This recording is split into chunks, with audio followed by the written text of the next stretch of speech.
Chapter 9: The Living Organism and Their Surroundings. We are going to study about habitat and adaptation. Habitat: the surroundings where plants and animals live is called their habitat. There is a wide variety of organisms present in different habitats.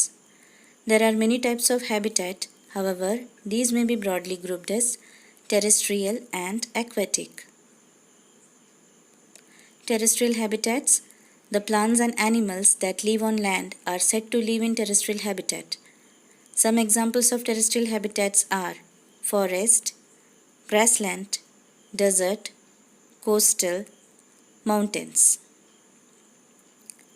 Aquatic habitat: the plants and animals that live in water are called aquatic habitats.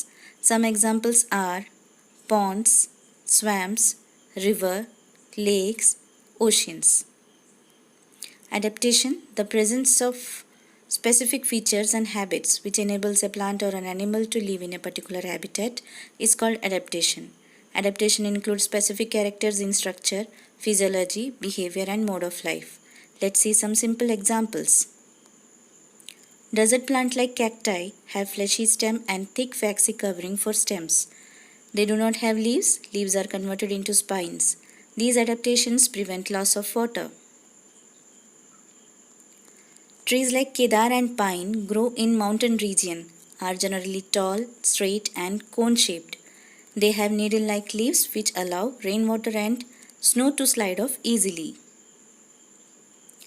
A fish with fins, gills and streamlined body is adapted for aquatic life. Likewise, water plants show adaptation to live in water. The roots of underwater plants are fixed to the water bodies like ponds. They have ribbon-like leaves.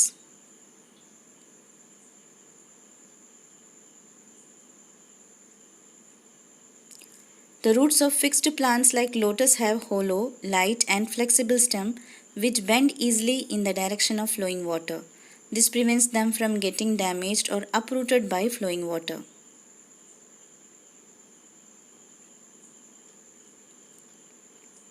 Among all living things, man is highly advanced structurally and physiologically. He is capable of adapting to any condition in his environment.